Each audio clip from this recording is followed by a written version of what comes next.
Mereka membawa misionaris dan orientalis mereka untuk mendangkalkan akidah umat Islam. Tapi sepertinya tidak terlalu berhasil. Akhirnya mereka mengkader orang-orang yang dari lahir Islam. Bukan mu'allaf, dari lahir Islam. Lulusan pesantren. Oh, ini sudah bagus nih. Bagaimana dikader untuk mencorong. Terus kalau dia menyatakan Islam dengan hatinya, tapi lisannya tidak mengatakan hal itu, maka kita hukumi dia orang kafir. Padahal Selamat datang di channel Kalam Syiar FM.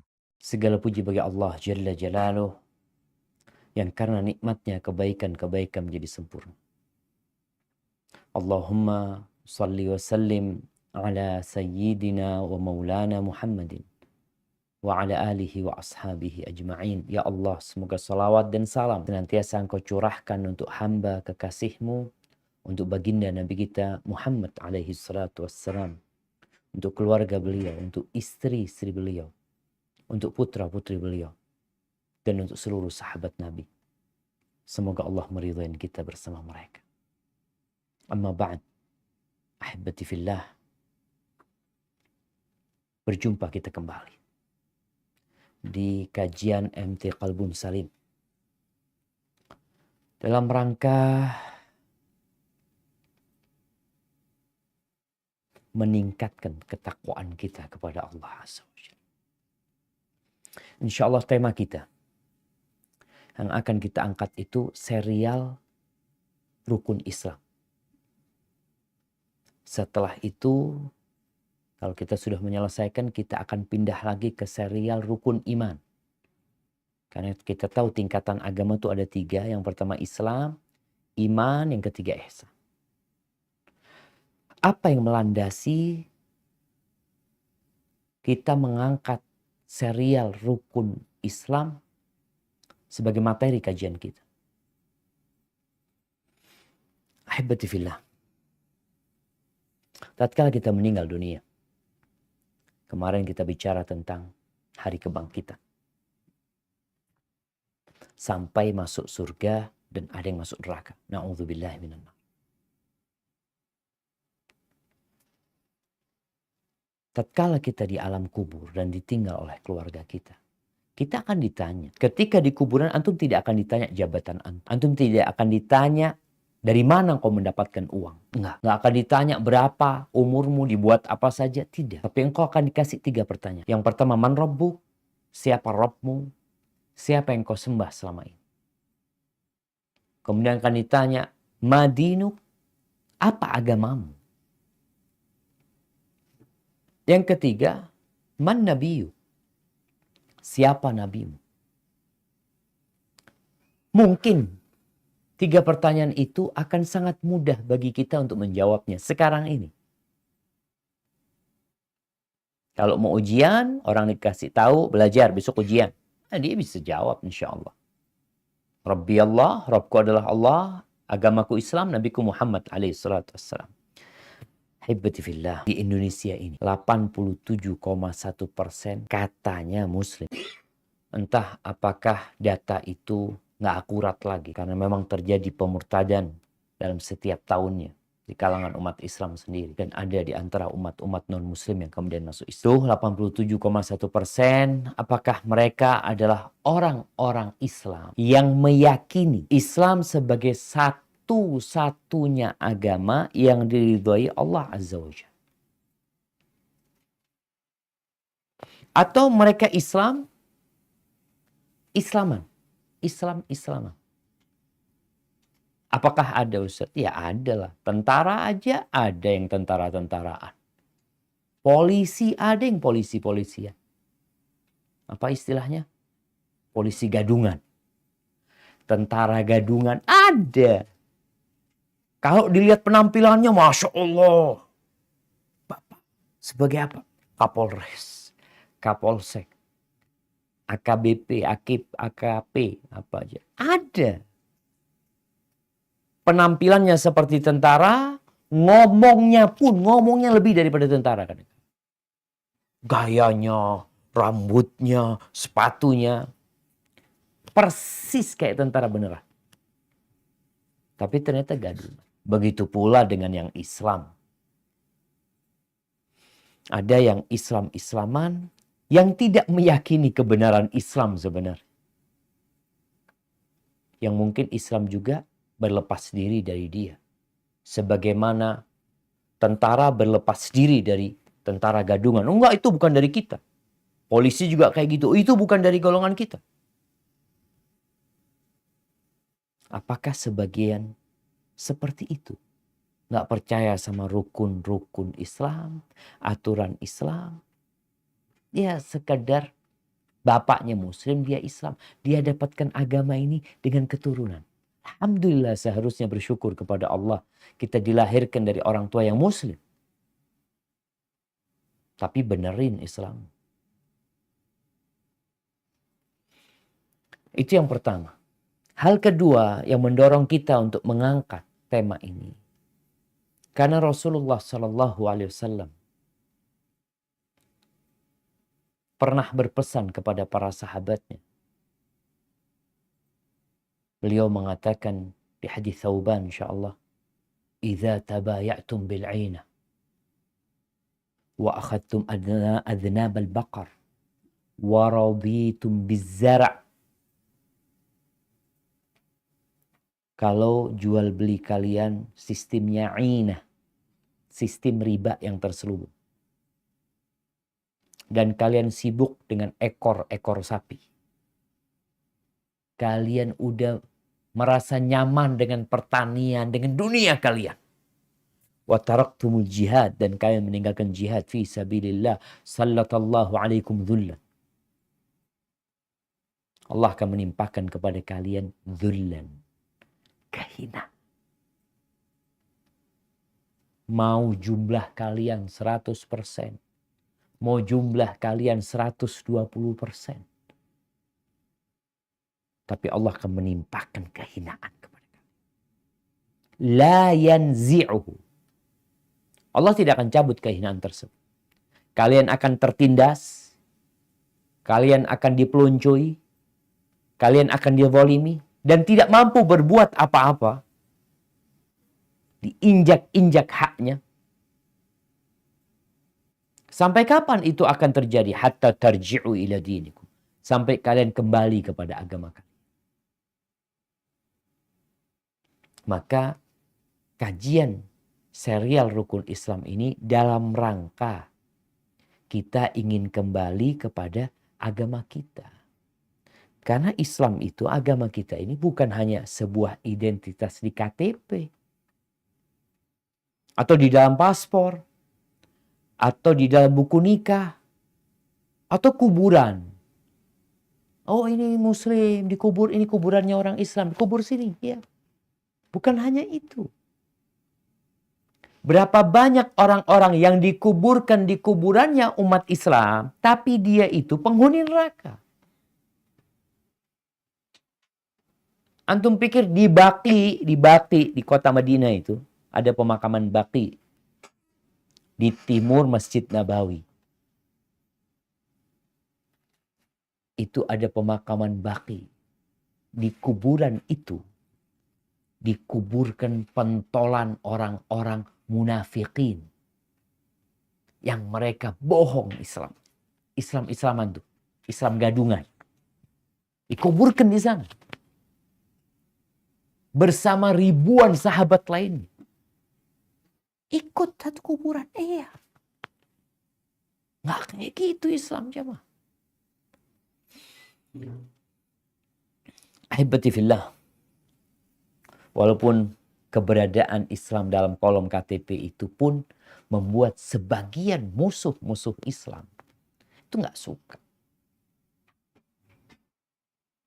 Yang Islamophobia ini bahkan mungkin berpikir untuk menghilangkan kolom agama itu.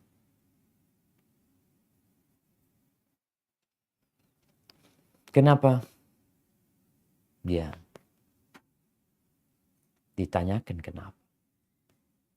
Maka kita sebenarnya tidak terlalu penting kolom di KTP itu. Tapi yang penting buat kita menampakkan keislaman kita. Dalam kehidupan sehari-hari kita. Orang kalau ngelihat antum, oh wong Islam. Ini orang Islam. Ngelihat dari jauh Muslim. Berdagang sama dia, oh saya dagang sama umat Islam. Tahu saya. Hidupnya, matinya sesuai dengan ajaran Islam. Ahibati fillah, ada anak baca sebuah tulisan, sebuah artikel, sebenarnya pertanyaan fatwa ya, minta fatwa kepada para ulama. Ini orang mendengar dalam salah satu channel televisi di Arab sana, bukan di Indonesia. Di Arab, Mas. Jadi kalau kita bicara Arab, Abu Jahal orang Arab. Nah, Abu Lahab orang Arab. Tapi Nabi kita Muhammad SAW juga orang Arab. Namun Islam bukan hanya untuk orang Arab. Ini ada seorang tamu yang diundang dalam sebuah channel di televisi. Dia mengatakan bahwa pemahaman Islam itu punya 5 pondasi. Ini pemahaman bikinan dinasti Abbasiyah, kata dia. Kita ini ditipu besar-besaran. Ini Muslim yang ngomong, jemaah. Artinya penampilannya Muslim. Dia mengatakan rukun Islam itu adalah hasil karya dinasti Abbasiyah. Sebelum itu nggak ada. Gitu. Kemudian dia mengatakan kita ini benar-benar terjebak dalam jebakan yang besar dengan ungkapan Islam itu dibangun di 5 pondasi. Oleh karena itu kita memisahkan diri dari alam. Karena kalau bicara rukun Islam ini, maka tidak dikatakan Muslim kecuali pengikut Nabi Muhammad SAW. Kata dia. Dan jumlah mereka hanya 20% atau 25% dari penduduk bumi ini. Sisanya, yang 80%, mereka itu juga Islam, kata dia. Mereka Islam. Mereka semua akan masuk surga dengan semua agamanya. Yang Yahudi, yang Masihi, yang Buddha, yang Hindu, yang Konghucu, apa saja keyakinannya bakal masuk surga. Subhanallah jemaah. Bayangin nih, ada orang ngaku Islam, ngomongnya kayak gitu. Yang orang-orang non-Muslim aja nggak ngomong kayak gitu. Ini yang Islam. Artinya mereka menggunakan segala cara sebenarnya untuk memalingkan umat Islam dari kebenaran. Waddu law takfuru kama kafaru. Mereka itu ingin kalian kafir seperti mereka kafir. Sehingga dulu banyak misionaris, banyak orientalis yang berusaha mendangkalkan akidah umat Islam. Ternyata gagal mereka. Kenapa gagal? Karena dalam pandangan umat Islam, oh ini penjajah. Ini waktu zamannya Belanda umpamanya. Waktu Italia, waktu Perancis, waktu Inggris menjajah negeri-negeri Islam itu. Mereka membawa misionaris dan orientalis mereka untuk mendangkalkan akidah umat Islam. Tapi sepertinya tidak terlalu berhasil. Akhirnya mereka mengkader orang-orang yang dari lahir Islam. Bukan mu'allaf, dari lahir Islam. Lulusan pesantren. Oh, ini sudah bagus nih. Bagaimana dikader untuk menjadi corong orang-orang orientalis. Menjadi corong mereka yang menyampaikan tadi. Semuanya masuk surga. Jadi nggak perlu dakwah kalian. Nggak penting sholat. Apa sholat? Nggak penting sholat. Yang penting sudah berbuat baik kepada manusia lainnya. Maka, ahibati fillah, ini adalah sebuah pemalsuan fakta. Hoax, tapi seakan-akan dengan data. Di cover atau di backing sama media-media besar yang menginginkan pemahaman menyimpang ini tersebar.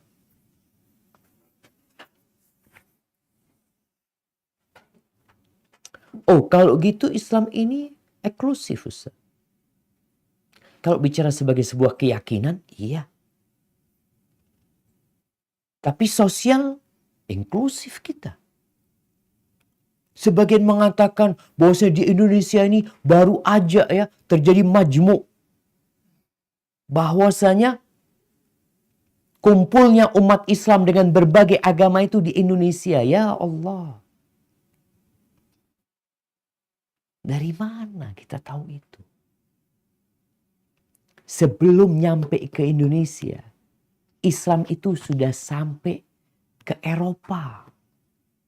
Sampai ke Eropa. Sebelum sampai ke Indonesia, Islam itu udah sampai ke negara yang mayoritas penduduknya Hindu. Udah sampai ke India duluan. Udah sampai ke negara yang penduduknya mayoritas Majusi. Udah nyampe, belum nyampe Indonesia. Tapi ada usaha untuk mendangkalkan akidah umat. Ya. Tadi dengan mengatakan semua agama semuanya masuk surga. Ada apa Nabi Muhammad SAW diutus? Kenapa Nabi Musa diutus kepada Fir'aun?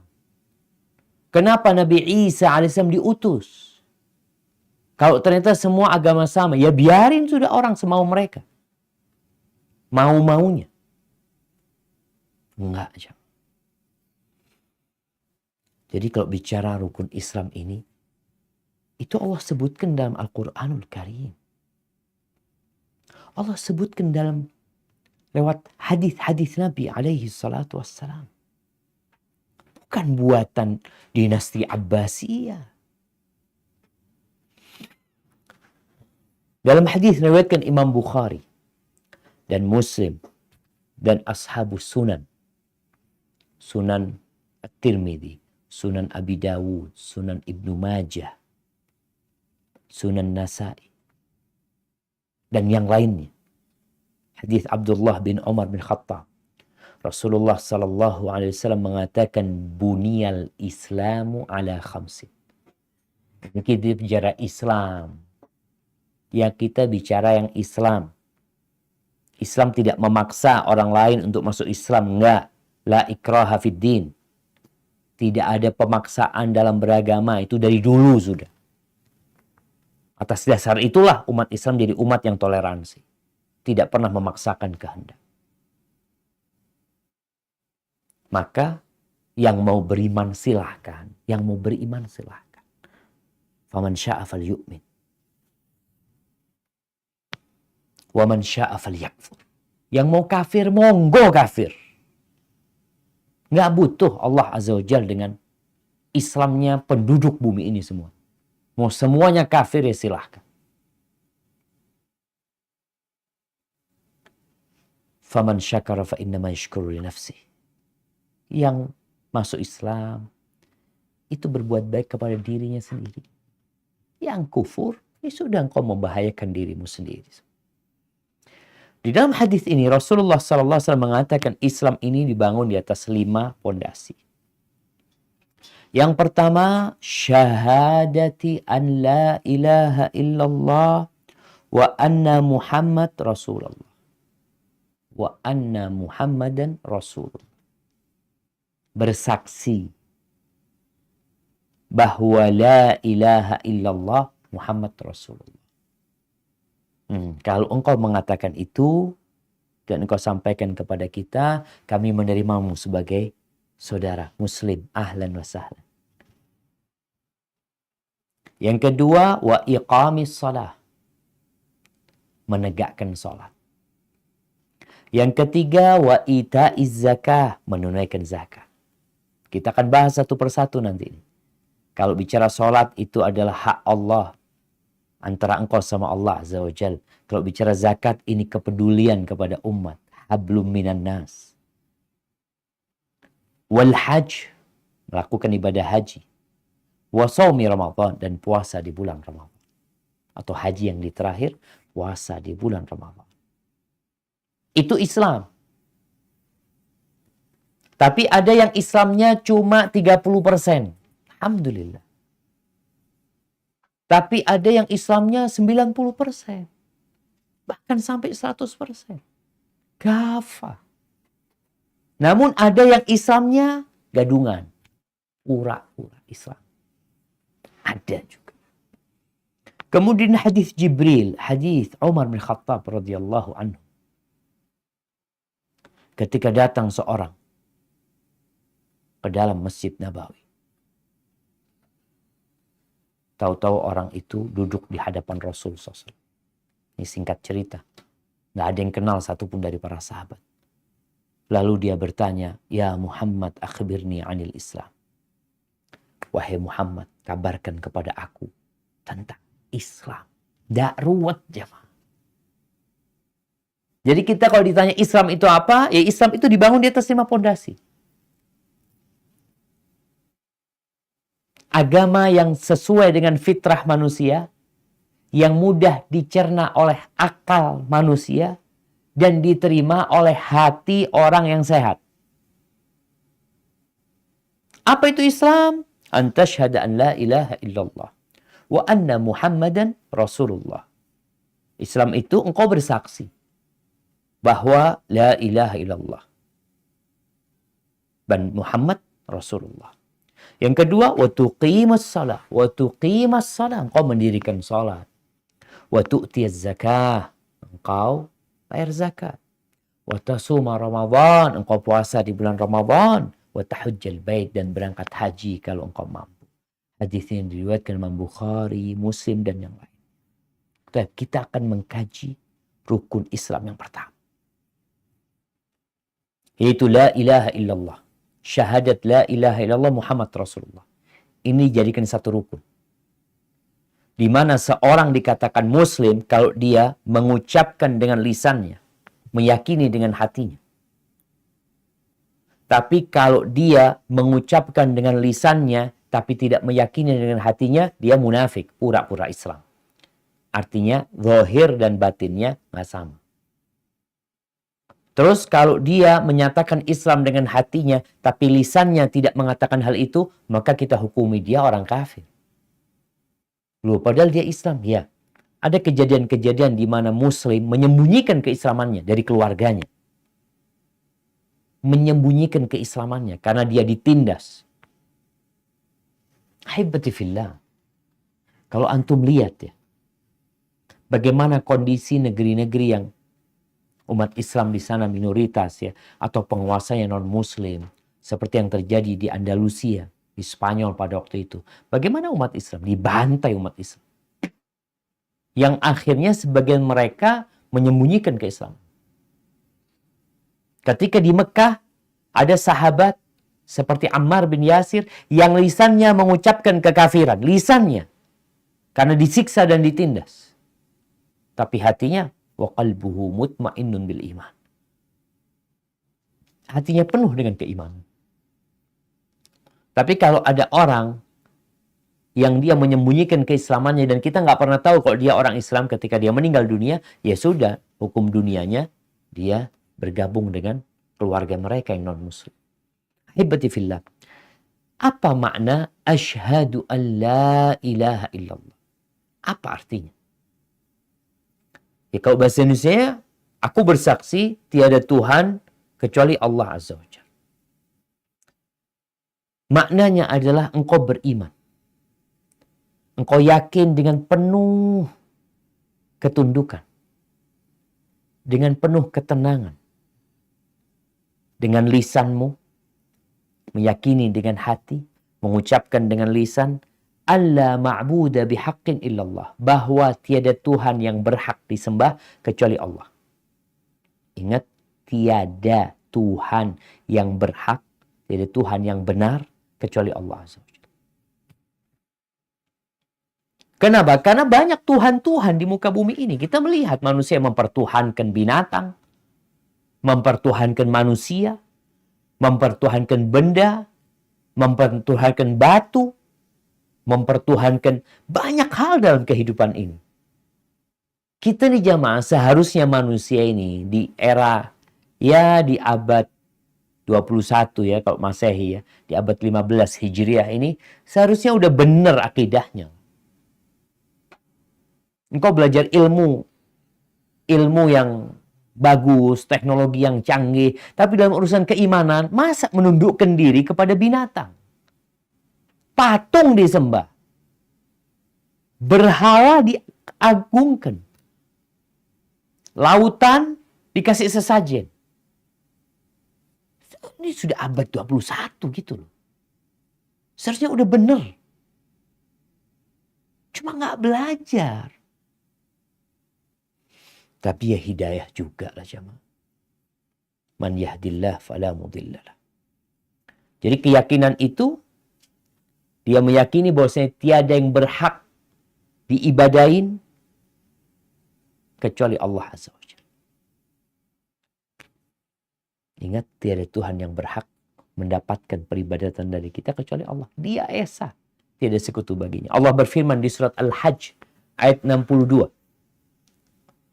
Surat Al-Hajj ayat 62. Nah, silahkan dibaca.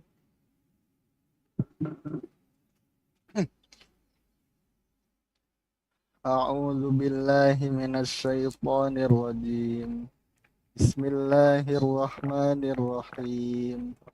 Dzalika bi anna Allaha huwal haqq wa anna ma yad'una min dunihi huwal batil wa anna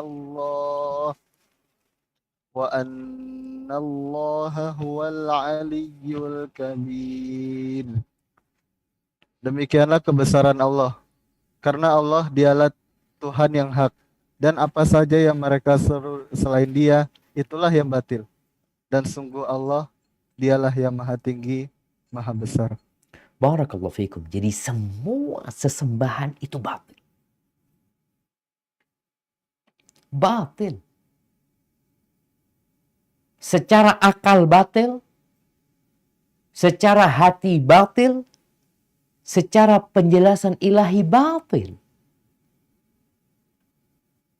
Makanya ketika ada satu orang, ada riwayat ya, ada seorang yang ditanya sama Nabi SAW, kam ilahan ta'bud, berapa Tuhan yang kau sembah?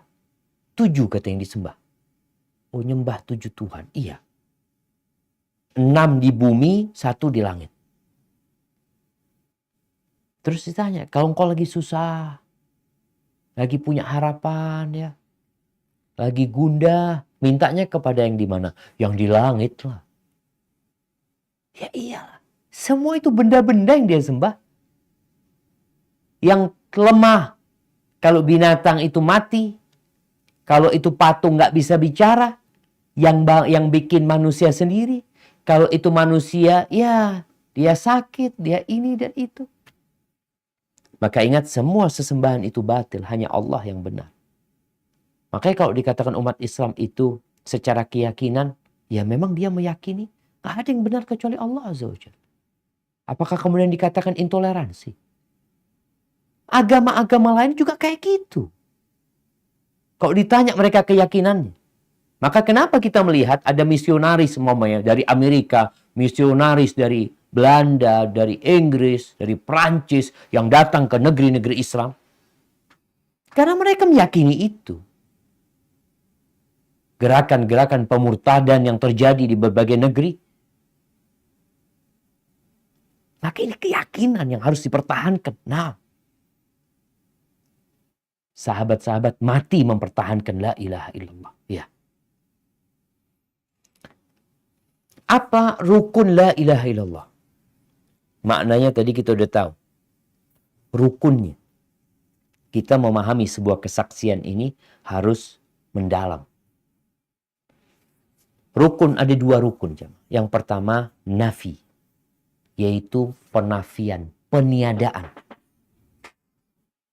Meniadakan ketuhanan dari selain Allah Azza wa Jalla. Nggak ada Tuhan yang benar. Nggak ada. Semuanya nggak ada yang benar. Kemudian, rukun yang kedua, penetapan. Setelah kita menafikan la ilaha, nggak ada Tuhan ya yang berhak disembah, nggak ada. Ini keyakinan seorang muslim, nggak ada. Lalu dia tetapkan illallah, kecuali Allah Azza wa Jalla. Itu mana ucapan kita jemaah. Kita tahu zikir yang paling mulia adalah la ilaha illallah.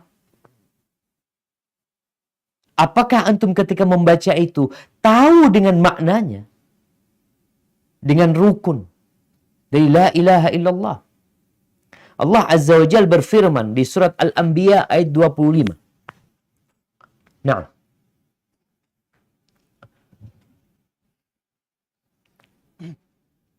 وما أرسلنا من قبلك من رسول إلا نوحي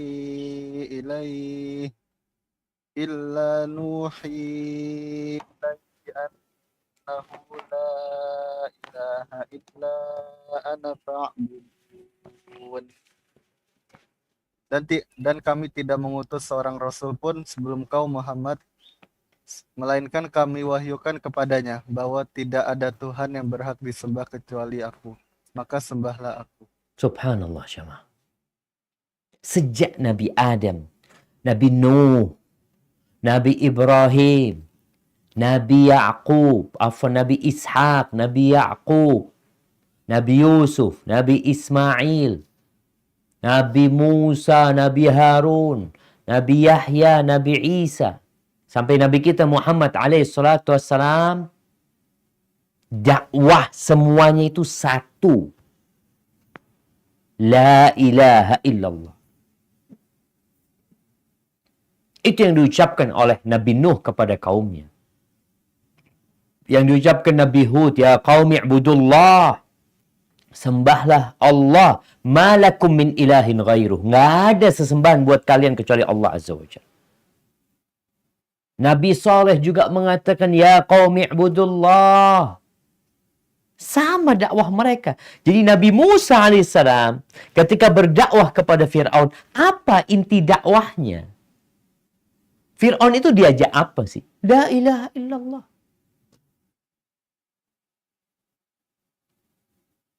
Nabi Isa alaihissalam yang dipertuhankan oleh sebagian manusia, yang dikatakan anak Tuhan, dakwahnya beliau itu apa? Beliau ngajak manusia untuk menyembah Nabi Isa. Tidak. Dan Nabi kita Muhammad alaihissalatu wassalam melanjutkan dakwah para nabi. Beliau bukan nabi baru bikin-bikinan. Dulu nggak ada nabi. Oh, sekarang muncul nabi. Beliau itu melanjutkan dan menutup kenabian. La nabiyya ba'di. Dakwahnya apa? Ya sama. La ilaha illallah. Di masa Nabi alaihissalatu wassalam, Islam nih, kalau bicara Islam yang dengan Nabi Muhammad alaihissalatu wassalam itu adanya setelah Nasoro. Yahudi dulu, terus Nasoro, kemudian Islam, terus ditutup. Udah nggak ada lagi Nabi setelah Nabi alaihissalatu wassalam. Bagaimana Nabi berdakwah kepada orang-orang Nasara? Allah menyebutkan di surat Ali Imran ayat 64. Nah, silahkan dibaca. Qul ya ahlal kitab ta'alau ila kalimatin sawa'in bainana wa bainakum alla na'budu illallah wa la nusyrika bihi syai'an wa la yattakhidha ba'duna ba'dan arbaban min dunillah fa in tawallaw faqulu ashhadu bi anna muslimun. Katakanlah Muhammad, wahai ahli kitab, marilah kita menuju pada satu kalimat pegangan yang sama antara kami dan kamu, bahwa kita tidak menyembah selain Allah, dan kita tidak mempersekutukannya dengan sesuatu apapun, dan bahwa kita tidak menjadikan satu sama yang lain Tuhan-Tuhan selain Allah. Jika mereka berpaling, maka katakanlah pada mereka, saksikanlah bahwa kami adalah orang muslim. Masya Allah. Ini ajakan Nabi Muhammad alaihissalam kepada orang-orang ahlul kitab. Tolong yang muslim, baca. Supaya antum tahu. Kira-kira Nabi berdakwah seperti apa. Jangan pernah mengklaim engkau lebih baik dari Nabi alaihissalam dalam dakwahmu. Nabi mengajak, ya ahlul kitab. Wahai ahli kitab, ta'al, kemari kalian. Kita bikin kesepakatan. Kita bikin kesepakatan. Kita bikin MOU. Ketetapan antara kita sama kalian. Apa? Alla na'budu illallah. La ilaha illallah. Udahlah. Jangan beribadah kecuali kepada Allah. Jangan menyekutukan Allah dengan sesuatu apa. Jangan sebagian kita dijadikan Tuhan oleh sebagian. Udah jangan. Cukup la ilaha illallah. Diajak tuh orang-orang Yahudi dan Nasrani. Di mana tinggalnya orang-orang Yahudi? Di kota Madinah. Kumpul sama Nabi SAW. Tetanggaan. Tetangganya Yahudi Nabi SAW. Apakah engkau berpikir Islam ini baru saja berinteraksi dengan non-Muslim? Sehingga kita nggak punya contoh bagaimana cara bersosial dengan non-Muslim. Kalau hidup di bawah satu negara, satu bangsa. Kemudian kita berpikir, oh kita menjadi percontohan. Contoh yang sudah dulu, yang udah ada. Kenapa? Karena yang diangkat jadi nabi itu Muhammad Sallallahu Alaihi Wasallam. Beliau dari Arab, bukan dari Indonesia. Bukan dari Melayu, bukan dari suku mana-mana. Allah yang mengangkatnya. Dan Allah tahu siapa yang paling pantas menjadi utusan. Diajak. Kalau nggak mau, katakan kami yang Islam. Bi anna muslimun. Kami Muslim. Kalian enggak. Artinya kalian menyelisihin dakwah nabi-nabi yang terdahulu. Maka kita beriman. Umat Islam ini Masya Allah. Kalau bicara toleransi umat Islam beriman sama Nabi Isa. Kalau bicara non-Muslim, orang Nasrani mau toleransi, coba engkau toleransi sama kita. Beriman juga, kalau Nabi Muhammad adalah utusan Allah Azza wa Jalla. Enggak mau. Kita beriman beliau utusan Allah. Dan kita tidak mengatakan beliau anak Tuhan, beliau manusia biasa. Sama Yahudi, toleransi kita. Gimana toleransi? Kita beriman dengan Nabi Musa. Kita beriman sama Nabi Harun. Kita beriman, umat Islam seluruh dunia ini beriman dengan Nabi Zakaria. Dengan Nabi Daud, Nabi Sulaiman, nabi-nabinya orang Yahudi, semuanya kita beriman. Apa enggak toleransi umat Islam jemaah? Cuma diajak, mari kalian. Tinggalkan penyimpangan itu. Terus kita bikin ketetapan bersama. Kita bikin kesepakatan. Apa kesepakatannya? An la na'budu illallah. Kita tidak beribadah kecuali kepada Allah. Udahlah, dunia ini kita kembangkan bersama. Bagaimana kita mengelola dunia? Kita ingin hidup canggih, damai, iya. Secara keyakinan, udah la ilaha illallah. Tapi sampai hari ini, masih banyak yang tersesat dan menyembah selain Allah Azza wa Jalla. Baik, ahibati fillah. Seorang yang mengucapkan la ilaha illallah, ada beberapa hal yang perlu diperhatikan. Mungkin dalam bahasa para ulama disebut syarat la ilaha illallah. Karena bukan hanya mengatakan la ilaha illallah, udah saat Anda udah mengatakan la ilaha illallah, Anda juga sudah memenuhi rukunnya. Rukun yang pertama adalah nafi, meniadakan segala ketuhanan yang ada di muka bumi ini, lalu kita menetapkan hanya untuk Allah semata. Baik, di antara syarat la ilaha illallah yang pertama adalah al-ilmu. Ilmu. Artinya antum itu faham dengan makna la ilaha illallah. Dengan dua rukunnya antum faham. Karena kalau ada orang mengatakan la ilaha illallah nggak tahu sama la ilaha illallah, ya dia nggak bisa dikatakan muslim. Burung beo pun mengatakan la ilaha illallah. Burung beo, iya. Kalau ada orang mengatakan asyhadu an la ilaha illallah, asyhadu an la ilaha illallah, asyhadu an la ilaha illallah, ditanya, artinya apa mas? Nggak tahu Pak Ustadz ya. Cuma saya ikut-ikut orang-orang ngomong la ilaha illallah, ya saya ikut. Apakah diterima kesaksian dia? Enggak. Kesaksian itu harus berdasarkan ilmu. Makanya Allah Azza wa Jalla berfirman di surat Muhammad ayat 19. Nah, silakan dibaca. Fa'lam annahu la ilaha illallah wastaghfir li dzambika walil mu'minina wal mu'minat. Wallahu ya'lamu mutaqallabakum wa maswaakum. Maka ketahuilah bahwa tidak ada Tuhan yang patut disembah selain Allah. Dan mohonlah ampunan atas dosamu dan atas dosa orang-orang yang mukmin laki-laki dan perempuan. Dan Allah mengetahui tempat usaha dan tempat tinggalmu. Nah, fa'lam, ketahuilah. Harus ada ilmunya.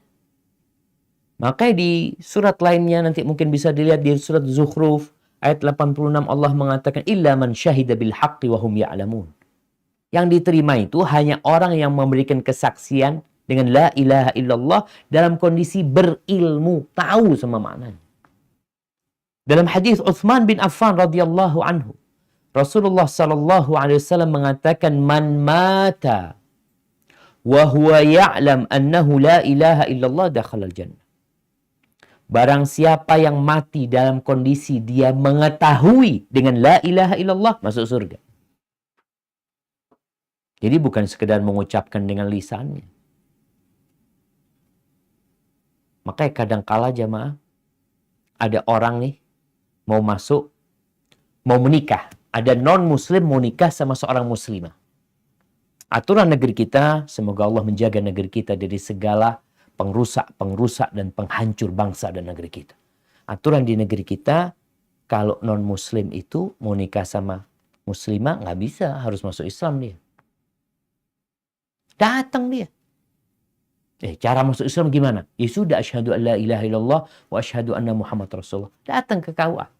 Ayo silahkan, iya. Asyhadu an la ilaha illallah. Bagi dibimbing. Coba baca. Asyhadu an la ilaha illallah.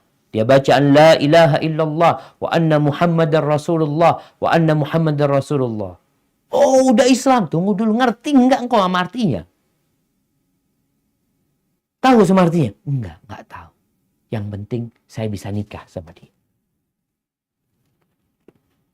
Enggak diterima.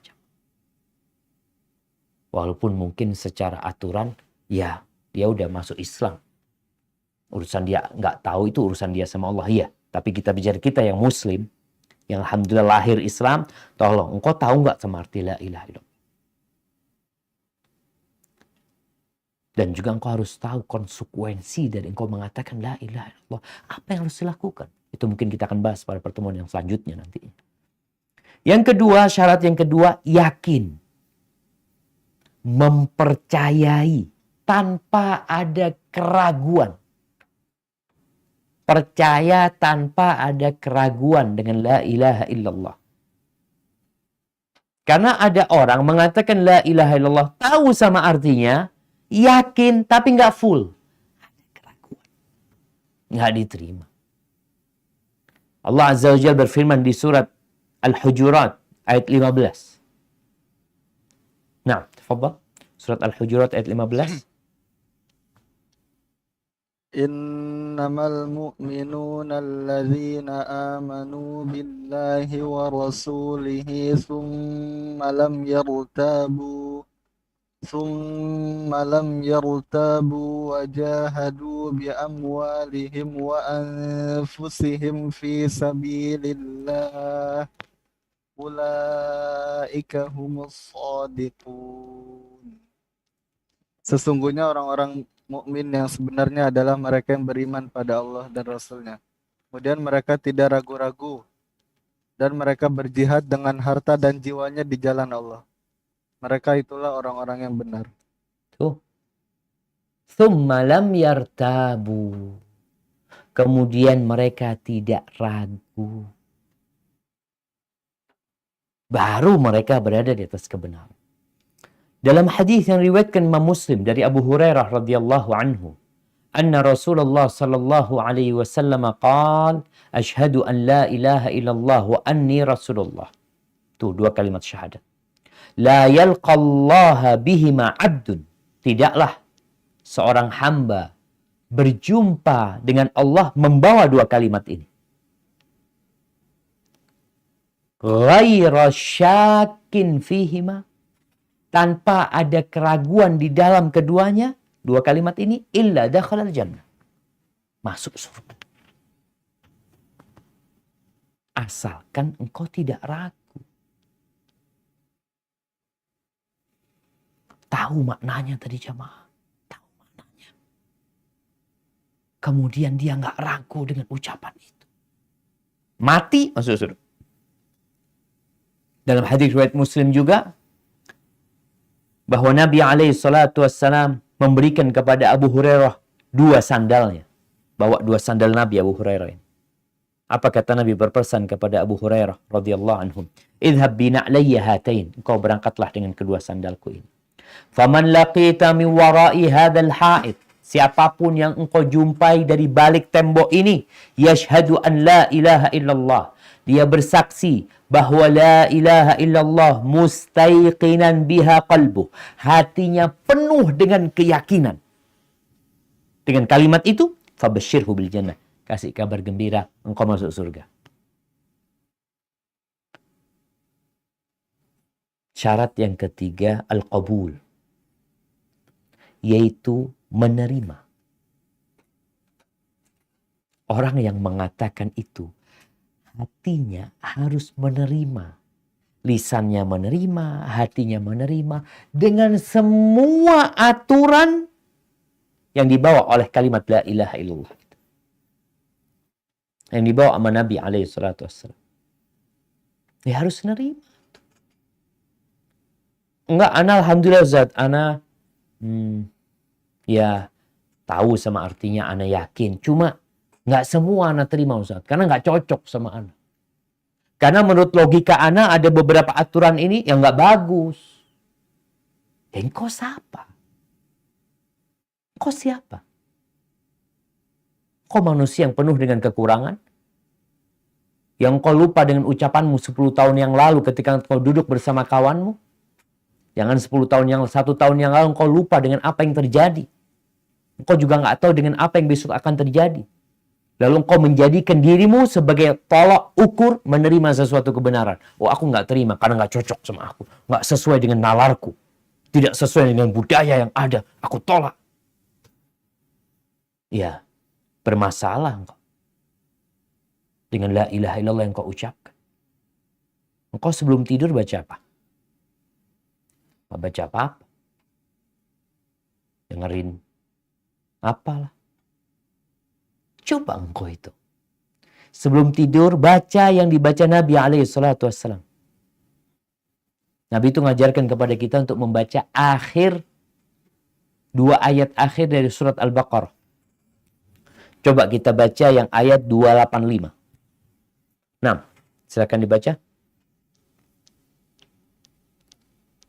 Amanar rasulu bima unzila ilaihi mir rabbihi wal mu'minun kullun amana billahi wa malaikatihi wa kutubihi wa rusulihi la nufarriqu baina ahadin min rusulihi وقالوا سمعنا وأطعنا غفرانك ربنا وإليك المصير. Rasul Muhammad beriman kepada apa yang diturunkan kepadanya, Al-Quran, dari Tuhannya. Demikianlah orang-orang yang beriman, semua beriman pada Allah, malaikat-malaikatnya, kitab-kitabnya, dan rasul-rasulnya. Mereka berkata, kami tidak membedakan seorang pun dari rasul-rasulnya. Dan mereka berkata, kami dengar dan kami taat. Ampunilah kami Tuhan, ya Tuhan kami, dan kepadamulah tempat kami kembali. Masya Allah, barakallahu fikum. Nih, kalau bicara akidah muslim. Mereka beriman dengan semua rasul-rasul Allah tanpa membeda-bedakan satu sama yang lainnya. Nggak ada. Kemudian apa slogan mereka? Sami'na wa ata'na. Sami'na wa ata'na. Kami mendengar dan kami taat. Maka kalau benar engkau mengatakan la ilaha illallah, dengarkan. Dengarkan apa? Dengarkan Allah berfirman. Dengarkan sabda Nabi sallallahu alaihi wasallam. Kalau ngaku muslim. Tapi kalau enggak, enggak perlu. Enggak perlu antum. Kalau antum enggak orang Islam, enggak perlu dengerin. Tapi kalau antum mengaku Islam dan mengatakan la ilaha illallah, antum harus menerima. Yang keempat, tunduk. Setelah menerima, ya tunduk. Menyerahkan semuanya. Amalan dia semuanya. Dia tunduk sama Allah Azza wa Jalla. Kenapa jamaah? Karena ada orang tadi, tuh dia nerima, tapi nggak tunduk. Nggak dikerjain sama dia. Ada sebagian orang cuma sami'na doang. Iya, nah denger. Kadang-kala ada anak disuruh sama bapaknya, nak, beli jagung, nak. Iya, ayah. Nggak jalan dia. Bagaimana orang tuanya? Engkau ini anak aku apa bukan? Tadi ngomong iya, tapi kok nggak jalan? Nah, begitu pula kita dengan la ilaha illallah. Jangan cuma mengatakan sami'na, tapi kita tidak tunduk dan tidak mengerjakannya. Kita terima semuanya, lalu kita tunduk kepadanya. Menyerahkan semuanya kepada Allah Azza wa Jalla. Di surat Luqman ayat 22 Allah berfirman. Nah.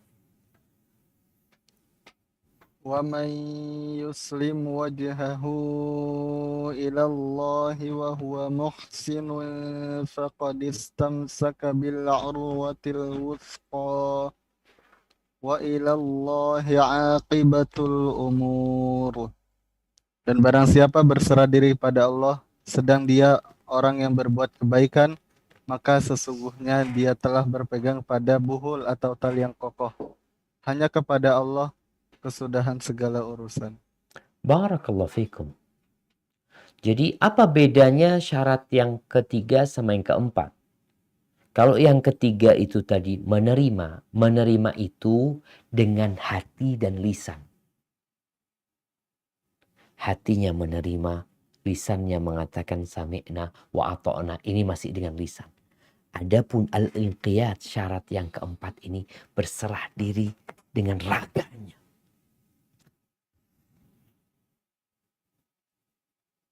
Dia tunduk untuk melaksanakan tuntutan dari la ilaha illallah. Baru dikatakan benar tuh la ilaha illallah. Kemudian syarat yang kelima, jujur. Dia nggak pura-pura. Jujur dia. Yang dia ucapkan dengan lisannya itu sama dengan yang ada di dalam hatinya. Karena ada orang bohong. Ngakunya Islam. Lisannya. La ilaha illallah. Tapi dia berbohong. Dia tidak mengatakan itu sebenarnya. Walaupun lisannya mengucapkan dan mengutarakan la ilaha illallah. Tapi secara hati dia dusta. Dia berbohong sebenarnya. Seperti orang-orang munafikin. Tadi kita singgung bahwasanya di kota Madinah ada sekelompok manusia yang orangnya kayak orang paling Islam ya, Mah. Kalau ngomongnya Allahu Akbar ya. Belain Islam, demi Islam, untuk Islam yang lebih baik, apalah macam-macam lah. Ngomongnya. Tapi kelakuannya tidak sesuai dengan ucapan. Mereka dikenal dengan kelompok orang-orang munafikin.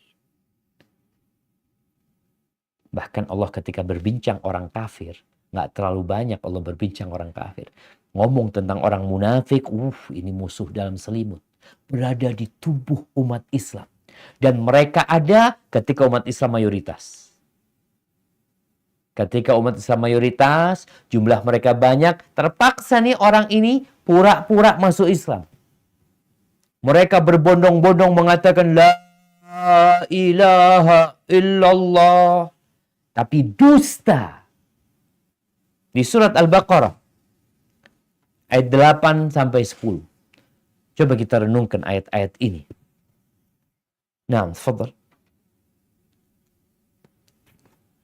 وَمِنَ النَّاسِ مَن يَقُولُ آمَنَّا بِاللَّهِ وَبِالْيَوْمِ الْآخِرِ وَمَا هُمْ بِمُؤْمِنِينَ يُخَادِعُونَ اللَّهَ وَالَّذِينَ آمَنُوا وَمَا يَخْدَعُونَ إِلَّا أَنفُسَهُمْ وَمَا يَشْعُرُونَ في قلوبهم مرض فزادهم الله مرضا ولهم عذاب أليم بما كانوا يكذبون. Barakallahu fikum. Dan di antara manusia ada yang berkata, kami beriman kepada Allah dan hari akhir. Padahal sesungguhnya mereka itu bukanlah orang-orang yang beriman. Mereka menipu Allah dan orang-orang yang beriman. Padahal mereka hanyalah menipu diri sendiri tanpa mereka sadari. Di dalam hati mereka ada penyakit, lalu Allah menambah penyakitnya itu. Dan mereka mendapat azab yang pedih karena mereka berdusta. Barakallahu fikum. Berarti ada orang-orang yang mengatakan, kita beriman, kami orang Islam. Kakek kami orang Islam. Mbah kami, buyut kami orang Islam. Tapi itu bukan jaminan engkau muslim dengan sebenarnya. Kalau ternyata itu hanya di lisan, engkau dusta, nggak jujur. Jadi di kota Madinah benar-benar ada kelompok itu. Maka mereka menipu. Mereka karena mereka pura-pura beriman. Seakan-akan mereka berhasil menipu Allah. Berhasil menipu Nabi, berhasil menipu umat Islam. Enggak, kalian tuh nipu diri kalian sendiri. Kalian nipu diri kalian sendiri, kata Allah. Maka itu syarat yang kelima. Syarat yang keenam, ikhlas. Yaitu kita mengucapkan hal itu benar-benar lillahi ta'ala. Bukan karena berharap harta, bukan karena ingin jabatan. Tapi memang murni mengesahkan Allah Azza wa Jalla. Tidak menyekutukannya dengan sesuatu apa. Membersihkan semua amalan dia dari segala kesyirikan. Allah berfirman di surat Az-Zumar ayat 14 bahwa kita beribadah itu bukan hanya beribadah ya. Sholat. Alhamdulillah, ana sholat, ana zakat, ana itu nggak harus ikhlas. Itu tuntutan dari ucapan la ilaha illallah. Terus kalau nggak ikhlas, antum beramal buat siapa? Oh, antum beramal karena ingin dipuji sama orang, disanjung sama orang. Nggak ada gunanya. Orang itu akan mati, yang menyanjung kita semua mati, yang kasih hadiah kita semua mati, kita pun mati. Yang tersisa hanya Allah hayyun la yamut. Dia maha hidup dan tidak mati. Nah, silakan dibaca. Qulillaha a'budu mukhlishan lahu dini. Katakanlah, hanya Allah yang aku sembah dengan penuh ketaatan kepadanya dalam menjalankan agamaku. Nah, mukhlisan, penuh ketaatan. Memurnikan ketaatan hanya untuk Allah Azza wa Jalla, bukan sekedar beribadah. Oleh karena itu Rasul sallallahu alaihi wasallam bersabda dalam hadis riwayat Imam Bukhari. Beliau mengatakan kepada Mu'ad bin Jabal, hadis Abu Hurairah radhiyallahu anhu, beliau mengatakan as'adun nas bi syafaati, orang yang paling bahagia yang akan mendapatkan syafaatku pada hari kiamat, man qala la ilaha illallah, adalah orang yang mengatakan la ilaha illallah khalisan min qalbih, ikhlas dari hatinya. Bukan karena ingin dipuji, bukan karena ingin sanjungan, bukan karena mau jabatan, bukan. Dan yang ketujuh, syarat la ilaha illallah, cinta. Kita harus mencintai la ilaha illallah. Kita harus siap mengorbankan segala yang kita miliki. Yang namanya orang cinta. Gunung dia daki, lautan dia seberangi. Harta dia berikan demi yang dia cintai. Dan cinta ini menuntut pengorbanan dari. Kita melihat bagaimana pengorbanan tukang sihir Fir'aun. Ketika dia mengatakan la ilaha illallah. Oleh Fir'aun itu disalib di pohon-pohon kurma. Dan sebelum disalib dipotong kakinya secara silang dengan tangan. Dibuat mereka lebih mencintai la ilaha illallah. Daripada jabatan dan kedudukan yang ditawarkan oleh Fir'aun. Maka butuh pengorbanan. Kita harus mencintai kalimat la ilaha illallah. Lebih daripada kita mencintai orang tua kita. Lebih daripada kita mencintai anak kita, harta kita. Lebih daripada kita mencintai diri kita sendiri. Tanpa cinta, hampa hidup kita. Maka cintailah Allah Azza wa Jal. Orang yang ridha Allah sebagai Rabbnya, Nabi Muhammad sebagai utusan Allah SWT, Islam sebagai agamanya, dia akan merasakan indahnya, manisnya Islam ini jemaah. Di surat Al-Baqarah ayat 165.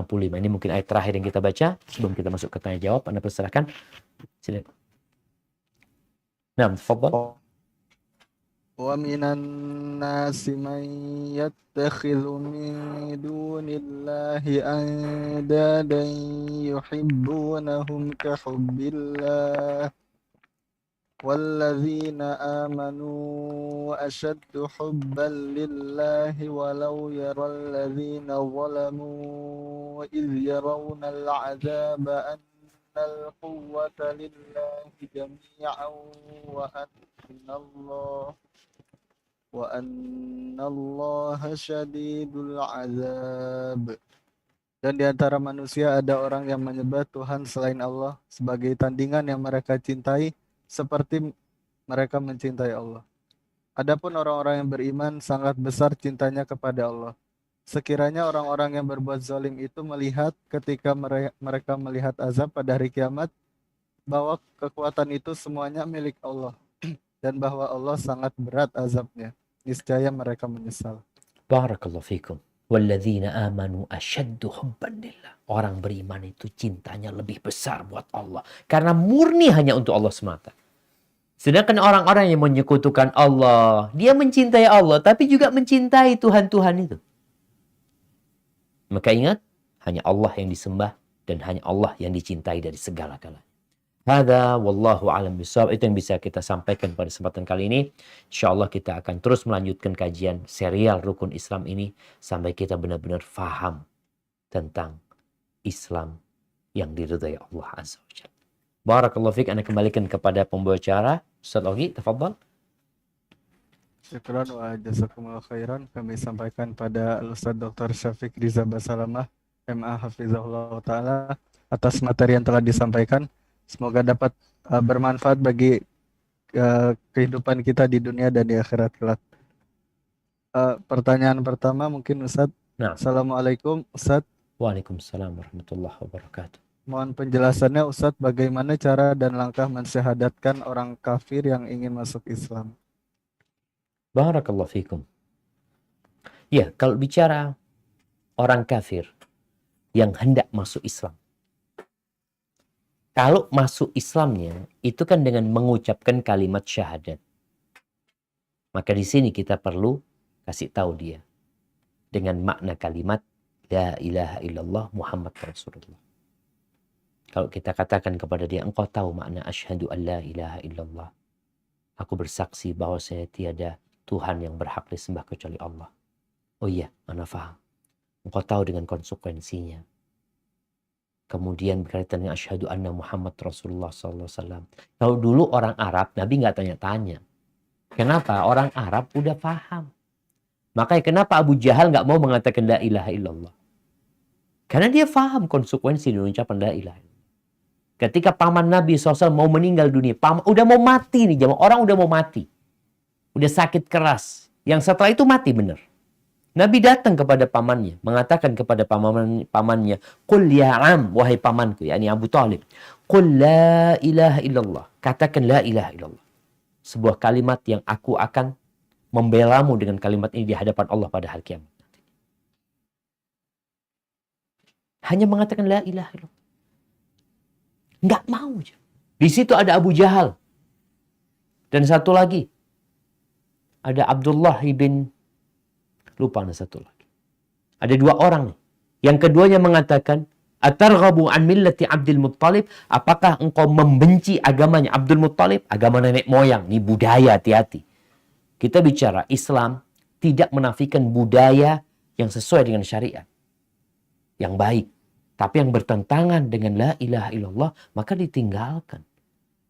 Jangan itu, budaya-budaya yang tidak sesuai dengan nilai-nilai Pancasila aja ditinggalin. Kita lihat budaya-budaya yang tidak sesuai dengan norma dan etika ditinggalin. Kalau dibiarkan budaya-budaya, ada orang yang tidak berpakaian dahulunya. Kemudian mereka harus berpakaian gitu loh. Karena padahal budayanya nggak pakai baju dia. Nggak pakai celana. Apa dibiarin? Enggak. Atau mau dilestarikan. Kita mau bikin semua orang Indonesia kayak gitu. Nggak pakai baju, nggak pakai celana. Enggak. Kita kata enggak, ini nggak bagus yang seperti ini. Seperti itu pula dengan agama kita. Islam ini menerima budaya-budaya. Mau pakai baju batik, mau pakai kopiah hitam, pakai apa, selama tidak bertentangan dengan syariat, ahlan wa sahlan. Seperti itu. Kembali kepada cerita Abu Talib ini. Ketika disuruh mengatakan la ilaha illallah, apa kata Abu Jahal? Dia mengatakan, Atarghabu an millati Abdul Muttalib? Apa engkau benci dengan agamanya Abdul Muttalib? Berarti dia tahu dengan konsekuensi ucapan tersebut. Kalau ada orang mau syahadat, alhamdulillah dia udah ngerti Islam, tanya, "Oh, udah paham Islam?" Udah, alhamdulillah. Ya udah, berarti dia tinggal mengatakan asyhadu an la ilaha illallah wa asyhadu anna Muhammad Rasulullah. Selesai. Engkau saksikan, orang-orang menyaksikan sehingga dia jadi muslim dan jadi saudara kita. Mungkin itu yang perlu kita lakukan. Hadza wallahu a'lam bissawab. Syukran wa jazakumullah khairan, Ustaz. Kemudian kami panggil Mumu Malik. Tafadhol. Assalamualaikum warahmatullahi wabarakatuh, Ustaz. Waalaikumsalam warahmatullahi wabarakatuh. Barakallahu fiik. Naam, tafadhali Umma Malik. Ya. Dalam kalimat la ilaha illallah itu kan terkandung tauhid ya Ustaz ya, bahwa tiada Tuhan selain Allah.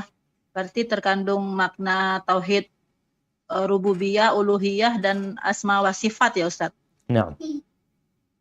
Nah, apabila ada ulama-ulama yang menyimpang dalam asma wa sifat itu bagaimana ya Ustaz? Misalnya An-Nawawi dalam Syarah Sahih Muslim mengatakan Allah tidak ada dalam satu arah pun atau menafikan Allah berada di atas ars. Lalu Ibnu Hajar Asqalani dalam Fathul Bahari Juz 1 halaman 136, makna arasy itu bukanlah tempat menetapnya Allah. Dan Ibnu Taimiyah dalam Minhajus Sunnah Juz 1 halaman 166 mengatakan Al-Quran yang bersifat tidak qadim, tapi muhdas atau baru atau hadis. Jadi pertanyaan ana, apakah mereka itu masih tergolong berakidah lurus manhaj salaf? Dan apakah kita masih boleh mengambil ilmu mereka dan menyebut mereka dengan sebutan Imam Ahlus Sunnah dan Syekhul Islam? Jazakallahu khairan Ustaz. Nah, barakallahu fiik. Ahibati fillah. Kalau bicara para ulama, maka berbeda kita berbicara dengan orang biasa. Ini yang pertama. Yang kedua, tidak ada yang maksum. Para ulama bukan nabi. Sehingga apabila ada pendapat-pendapat mereka yang mungkin tidak tepat, tidak sesuai dengan sunnah, maka dikatakan pendapat itu bisa jadi karena adanya syubhat yang mereka baca atau yang mereka dapat. Sehingga dalam satu pendapat itu mereka meyakini seperti tadi yang disebutkan oleh Ummu Malik.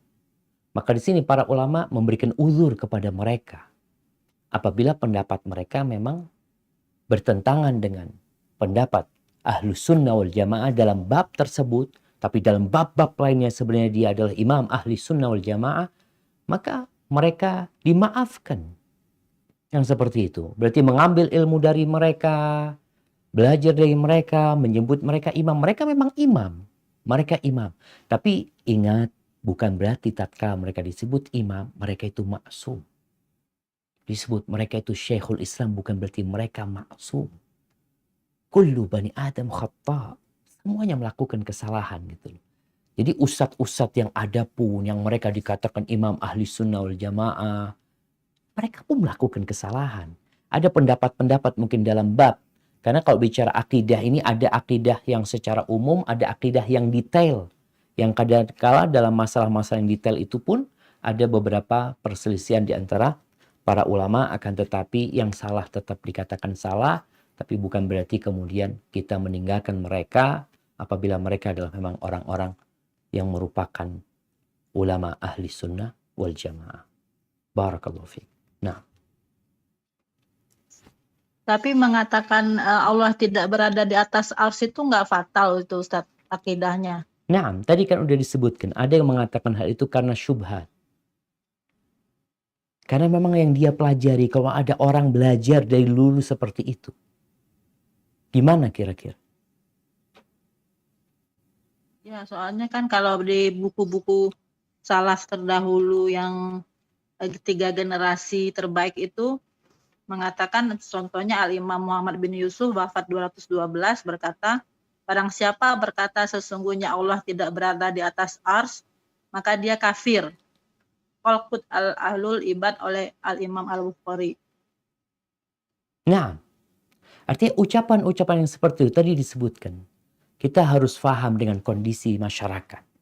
Ketika mereka mengatakan fulan kafir dengan ucapannya ini, bukan berarti setiap orang yang mengatakan itu kafir. Jadi ada yang namanya takfir am, ucapan takfir secara umum. Tapi ada takfir muayyan, fulan kafir. Nggak bisa kita mengatakan fulan kafir, kecuali kita tanya, kenapa engkau mengatakan itu? Apa penyebabnya? Oh, ternyata di Al-Quran disebutkan umpamanya. Huwallazi fis sama'i ilahun wa fil ardi ilah. Dialah Allah yang di langit, dialah Allah yang di bumi. Jadi ada yang menyebabkan mereka mengatakan hal itu. Gitu. Mungkin itu nanti dibahas di pembahasan yang lainnya. Kita lanjutkan di pembahasan tentang makna la ilaha illallah. Nah, barakallahu fiik. Barakallahu fiik, jazakallahu khairan Ustaz. Selanjutnya Al-Ukhtiuliza. Fadhol. Ya. Assalamualaikum warahmatullahi wabarakatuh Ustaz. Waalaikumsalam warahmatullahi wabarakatuh. Ahlan wa sahlan. Fiik wa barak. Nah. Ya, afwan Ustaz nih ada yang mau tanya Ustaz. Nah. Apa? Katanya mau tanya. Enggak tahu. Oh, malu. Ini afwan Ustaz. Dia tadi karena barusan dia tanya gitu. Ngelihat saya sholat, dia tanya, "Oh, Bunda sholat? Kan belum azan. Sholat apa?" Saya bilang ini sholat sunnah. Lalu dia tanya, kenapa sholat sunnah nggak ada azan? Seperti itu Ustaz. Karena kan mungkin pemahaman dia sholat itu ketika sudah ada azan maka sholat. Dia nunggu dari tadi nih jawabannya nih Ustaz. Nah, barakallahu fikum. Siap jamaah. Ya, insya Allah kita nanti akan membahas tentang rukun Islam yang kedua itu sholat. Kalau dikatakan tadi ada sholat yang pakai adzan. Jadi sholat yang memang ada waktu yang ditetapkan. Kemudian mengajak umat manusia untuk melaksanakannya pada waktu itu ada adzan. Karena ini untuk mengajak orang-orang. Yang mereka di rumah diajak ke masjid, yang di pasar diajak ke masjid, yang mungkin sholatnya di rumah, mereka dikasih tahu kalau ini sudah masuk waktu sholat, sehingga mereka bisa melaksanakan sholat mereka. Jadi seperti itu. Adapun untuk sholat-sholat sunnah, nah ditutup anunya. Apa? Pintu sana ditutup. Bukan aman juga ya. Nah, afwan. Jadi untuk sholat yang 5 waktu, yang disitulah ada adzan. Adapun untuk sholat lain yang berjamaah, itu ada panggilan juga. Seperti as-sholatu jami'ah. Karena memang mereka diundang untuk datang dan melaksanakan sholat berjamaah di masjid. Jadi mungkin seperti itu. Jadi sholat yang 5 waktu itu memang ada waktu.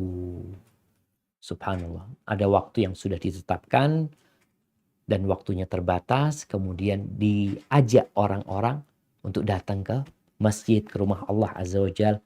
Adapun sholat sunnah, ya di rumah sendiri, dilaksanakan tanpa ada adzan, tanpa ada qomat pelaksanaannya. Hadza wallahu a'lam bissawab. Nah. Afwan Ustaz, satu lagi Ustaz. Tadi yang sebelum tidur kan selain membaca surat Al-Baqarah yang dua terakhir, ini ada katanya baca surat Al-Kafirun juga itu Ustaz. Apakah ini sahih Ustaz? Syukran, jazakallahu khair. Barakallahu fikum. Nah, pembacaan surat Al-Kafirun diperselisihkan oleh para ulama.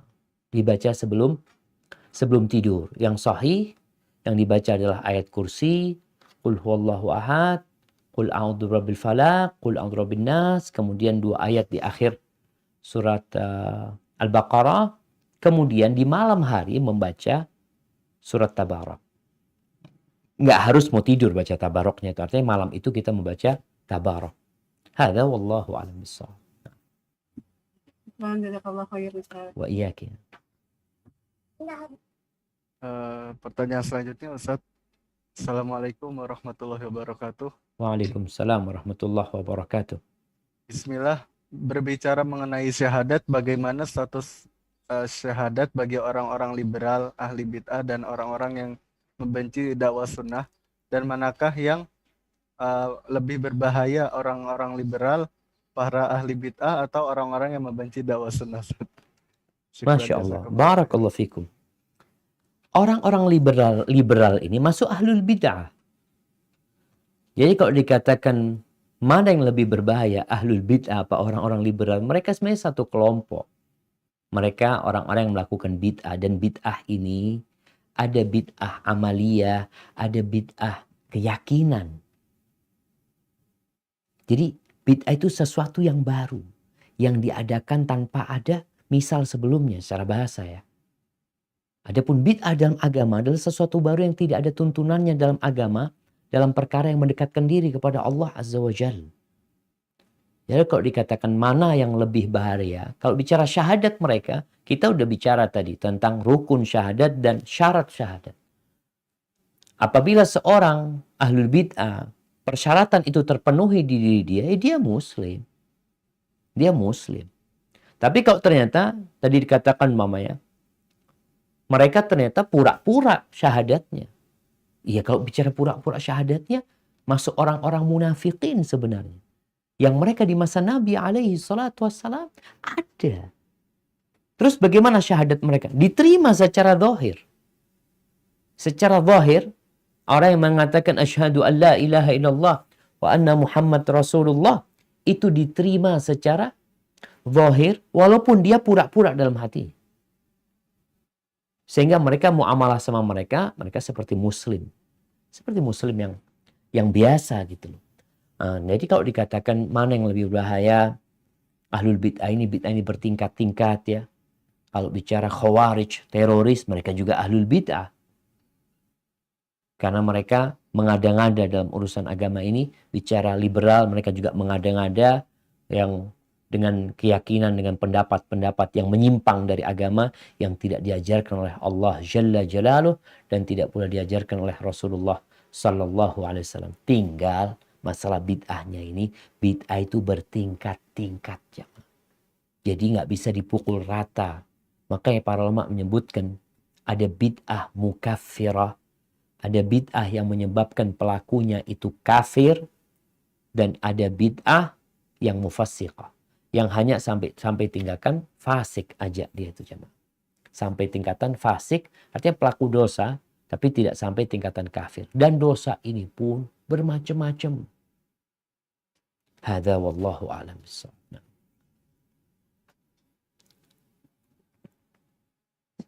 Jazakumullah khairan.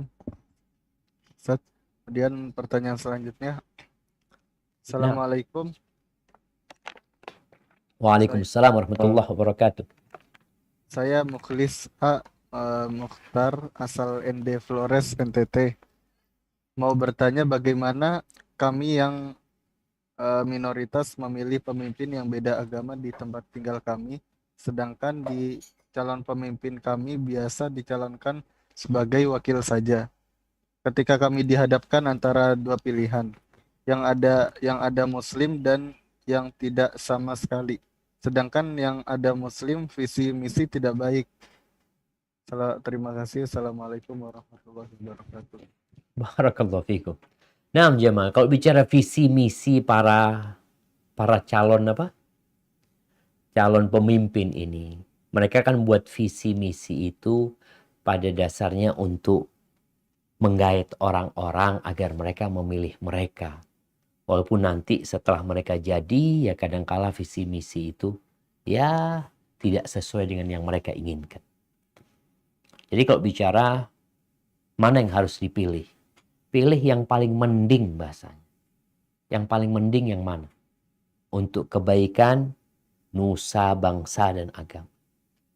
Kalau bicara tadi yang ada muslimnya, dan kita tahu dia muslim beneran insya Allah, cuma mungkin perlu dia dekat sama orang-orang Islam, sehingga kita bisa menyampaikan pesan-pesan yang baik nantinya, bisa memberikan nasihat kepada dia.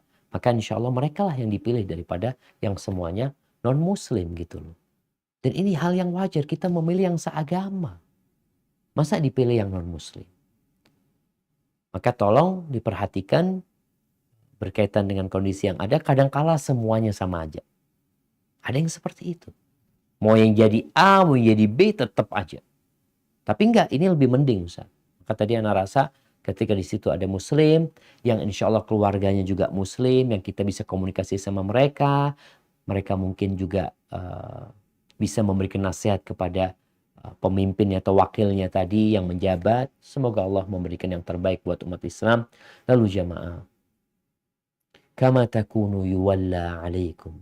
Ini ucapan para ulama yang mengatakan sebagaimana kalian, seperti itulah pemimpin kalian. Kalau ingin pemimpin yang baik, maka jadilah orang baik. Tebarkan kebaikan di masyarakat kita. Jadilah orang yang amanah. Nih, setiap pribadi yang ada di Indonesia, kalau engkau ingin pemimpin yang baik, hendaklah engkau memperbaiki diri. Amanah. Engkau menjadi seorang suami yang amanah. Seorang istri yang amanah.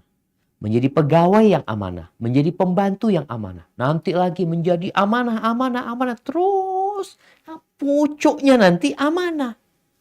Tapi kalau dari akarnya udah gak amanah, nanti naik gak amanah, pucuknya ya sulit. Karena memang kondisinya orang-orang gak amanah gitu loh. Jadi berusaha kita untuk memperbaiki diri kita. Memperbaiki masyarakat kita. Apalagi pemimpin itu dipanggil dari masyarakat. Maka kalau masyarakatnya baik, insya Allah pemimpinnya baik. Kalau masyarakatnya kurang baik, ya pemimpinnya, ya gimana mau cari yang terbaik antum? Hadza wallahu a'lam bissawab. Nah. Ada pertanyaan lagi Ustaz, nyambung sebenarnya. Nah. Pertanyaan selanjutnya, saya juga penggiat sosial selama ini, sering membantu di lapangan secara bebas tanpa melihat agamanya apa.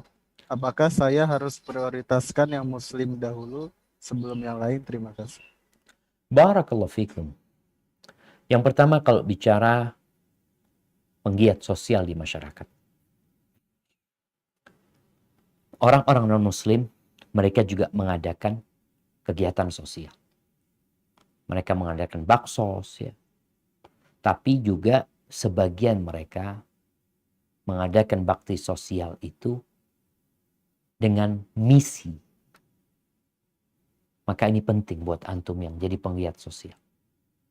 Apa misi antum? Apakah misi antum sekedar memberikan bantuan kepada mereka untuk urusan makanan, sandang, pangan, papan, atau antum juga ingin menyelamatkan mereka dari api neraka? Maka kalau tujuan antum ini, Masya Allah, ingin menyelamatkan saudara-saudara kita dari api neraka. Yang muslim yang gak sholat kita bantu bagaimana dia jadi sholat. Yang non-muslim kita bantu bagaimana kemudian dia jadi beriman. Dia tahu bahwasanya agama Islam ini peduli dengan semua orang. Hanya yang ada aturannya pembagian zakat. Zakat itu hanya diberikan kepada muslim. Tapi kalau sedekah, donasi yang macam-macam, silahkan kita bantu orang-orang non-muslim. Kalau kita bicara prioritaskan, ya kita lihat. Kalau di depan kita ada dua orang, yang satu muslim, alhamdulillah insya Allah imanannya kuat nih, yang satu non-muslim, kita bantu semoga dia masuk Islam. Yang non-muslim yang kita kasih. Rasulullah SAW pernah berbagi harta ketika di kota Mekah. Yang baru masuk Islam, Bahkan yang belum masuk Islam dikasih sama Nabi SAW. Yang udah Islam duluan, sahabat-sahabat Ansor malah nggak dikasih. Yang sahabat-sahabat Ansor dikasih cinta. Yang ini dikasih harta. Karena memang orangnya suka harta. Mudah-mudahan dengan dikasih dia, jadi lembut hatinya menerima kebenaran agama Islam ini. Sehingga di lapangan itu kadangkala ada beberapa kelompok itu tatkala mereka memberikan bakti sosial, ya tokoh agama mereka ada di depan. Supaya kelihatan ini bantuan dari kelompok mereka. Itu terjadi. Mereka membawa simbol-simbol mereka. Maka seorang muslim ketika berbagi, tunjukkan antum Islam. Antum Islam. Yang antum bantu non-muslim, nggak apa-apa kita bantu non-muslim. Tapi tunjukkan antum muslim. Dengan harapan dia tahu Islam ini tidak seperti yang diberitakan. Tidak seperti yang disampaikan di media-media. Islam itu indah. Hadza wallahu a'lam bissawab. Assalamualaikum Ustaz. Pertanyaan selanjutnya ada titipan ini Ustaz. Barakallahu fiik.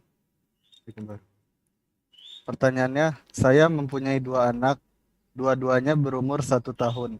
Mereka saya angkat dari 2 pasangan suami istri yang berbeda. Untuk keperluan administrasi, sekolah, dan lain-lain, diperlukan surat adopsi dari pengadilan, tapi saya tidak sanggup biayanya. Apakah boleh saya dan suami membuat akte untuk anak-anak angkat saya menyatakan bahwa kami orang tua kandungnya, kemudian tetapi kami tahu hukum anak angkat. Jadi kami bikin surat ini untuk keperluan admin di dunia aja Ustaz.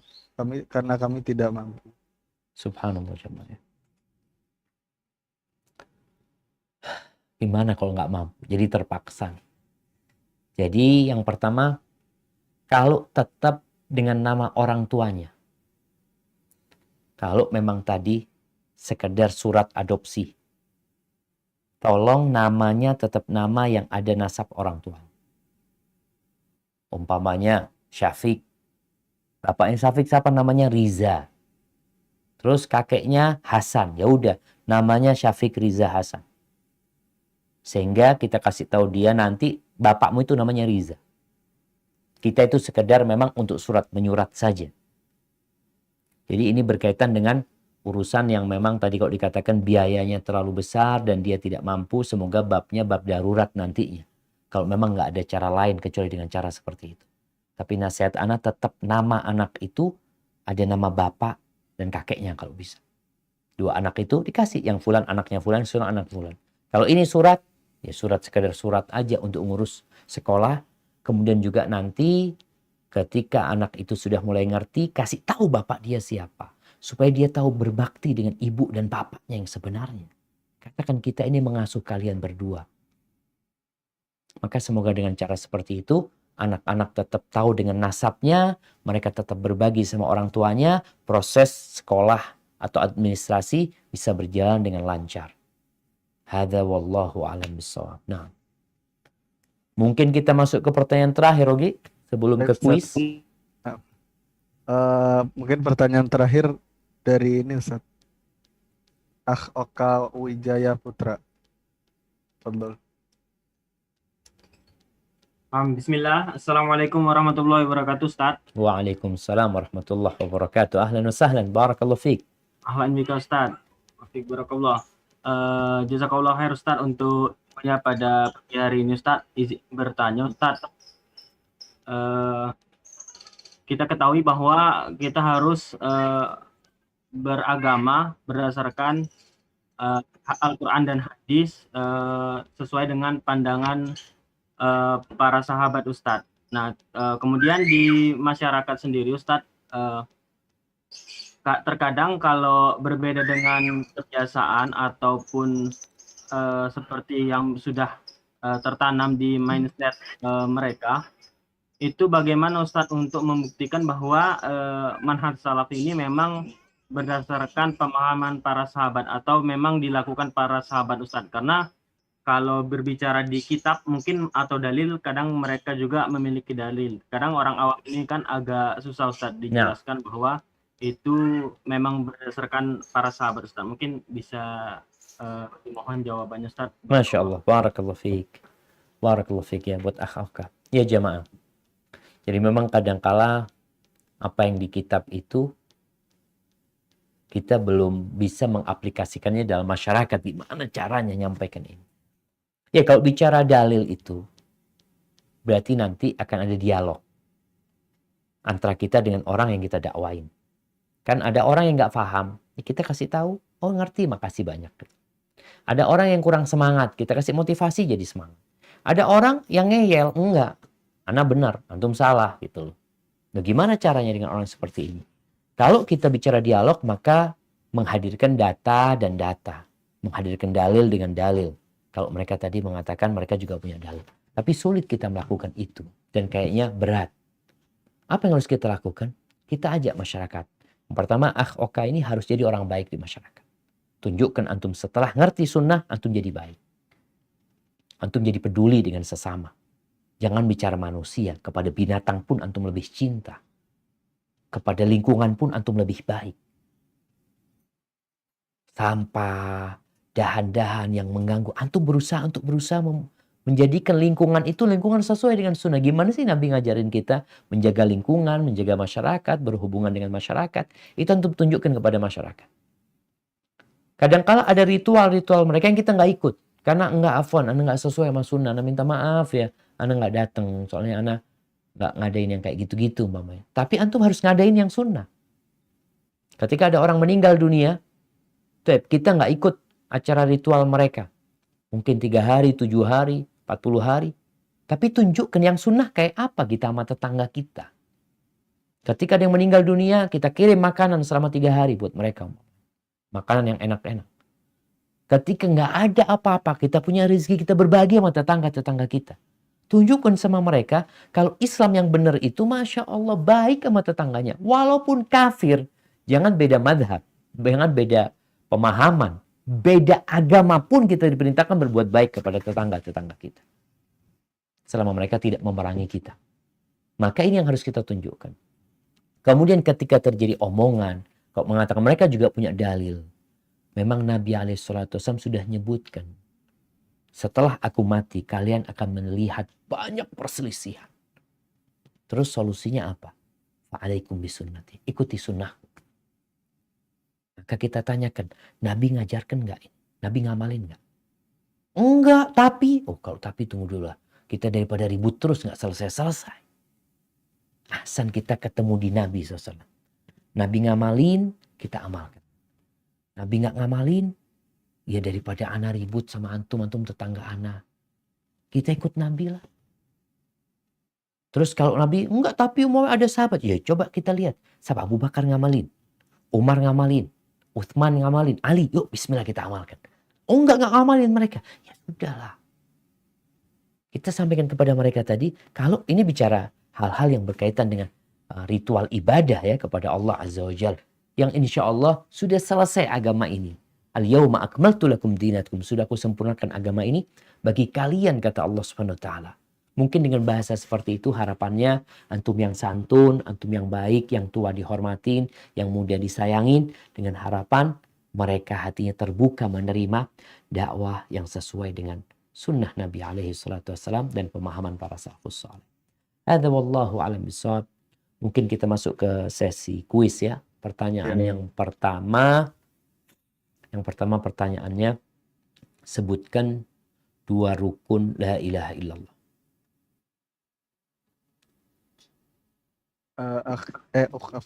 Dinda Perwari. Assalamualaikum warahmatullahi wabarakatuh. Waalaikumsalam warahmatullahi wabarakatuh. Ahlan wa sahlan. Barakallahu fiik.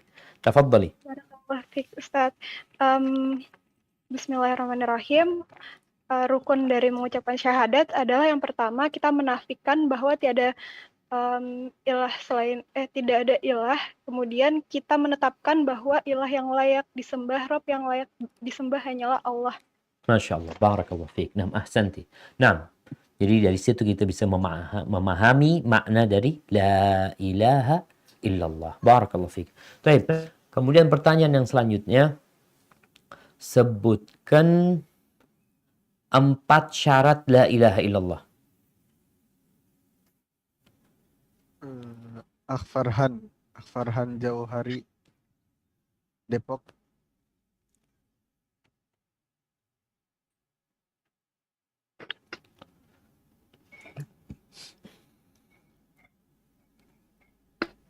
Fadol. Ya. Assalamualaikum warahmatullahi Waalaikumsalam Waalaikumsalam. warahmatullahi wabarakatuh. Tafadhal Farhan. Untuk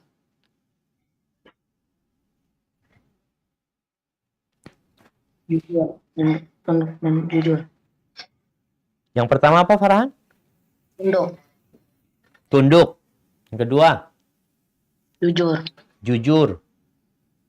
Yang ketiga, Yang ketiga sabar. sabar apa? Yang ketiga, Yang ketiga sabar. sabar. Kayaknya Iya. nggak ada sabar. Apa yang ketiga?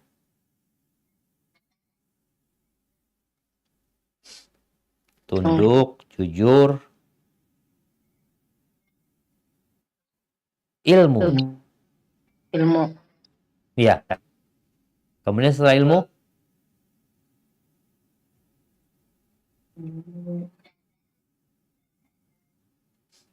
Taib, udah diterima 3 dari apa? Tabah. Sabar, Tabah. tabah. Sama aja sabar sama tabah. Barakallahu fikum. Taib, nggak apa-apa. Jadi 3 jawaban dari Ahika. Mungkin kita ke pertanyaan yang terakhir. Kalau tadi disebutkan 3, kita minta dilengkapin sekarang. Berarti 7 syarat la ilaha illallah. Barakallahu fiik. Nah, siapa yang mau jawab? Rinaldi. Habibah, Afan. Habibah. Assalamualaikum warahmatullahi wabarakatuh. Waalaikumsalam warahmatullahi wabarakatuh. Barakallahu fiik, Ustaz. Wa fiik wa barak. Nah, tafadhali. Selanjutnya Ustaz. Lanjutkan nggak apa-apa dari awal, nggak apa-apa dimulai dari awal. Ilmu, Ilmu, yakin, yakin,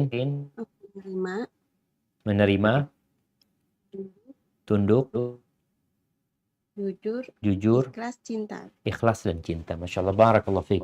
Jamaah rahmakumullah. Jadi harapannya teman-teman yang ikut kajian ini agar lebih serius lagi. Dicatat. Sehingga poin-poinnya dicatat. Setelah itu kita lihat apakah sudah terpenuhi semuanya di diri kita.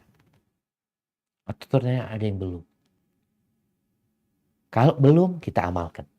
Setelah itu kita bisa menyampaikan kepada kerabat kita. Insya Allah semua yang ada di majelis ini yang mungkin jumlahnya cuma 100 orang punya kawan. Kalau dia punya kawan 1, dia sampaikan kepada kawannya tentang rukun la ilaha illallah dan syarat la ilaha illallah. 200 orang yang tahu akhirnya. Kalau kawan antum juga menyampaikan kepada kawan lagi, 100 orang lagi tahu. Maka tolong ilmu ini jangan hanya sampai di diri antum. Maka dicatat serius dan disampaikan. Kuis-kuis ini sebenarnya untuk memotivasi antum supaya serius dengar ini dan dicatat. Hadza wallahu a'lam bishawab. Ana kembalikan ke Ustaz Ogi. Jazakumullah khair. Wa jazakumullah khairan wa barakallahu fikum. Kami sampaikan pada Ustaz Dr. Syafiq Riza Basalamah MA Hafizahullah Ta'ala beserta tim SRB yang telah meluangkan waktunya untuk kami untuk mengadakan kajian pada pagi hari ini. Semoga ilmu yang kita dapat kita manfaatkan di dunia dan terlebih lagi di akhirat, dapat bermanfaat di akhirat kelak. Kemudian kami mohon maaf pada semua partisipan yang tidak tersampaikan pertanyaannya dan mungkin yang tadi raise hand tidak kami panggil ya, karena keterbatasan waktu dan jumlah pertanyaan yang masuk juga sangatlah banyak. Kemudian kami ingatkan pada pemenang kuis hari ini, 3 orang pemenang kuis hari ini untuk menghubungi kontak person yang tertera pada poster kajian pada pagi hari ini. Mungkin sekian kajian yang dapat disiarkan dan selebihnya kami mohon maaf. Marilah kita tutup dengan doa kafaratul majelis. Subhanakallahumma bihamdik asyhadu an la ilaha illa anta astaghfiruka wa atubu ilaik. Assalamualaikum warahmatullahi wabarakatuh.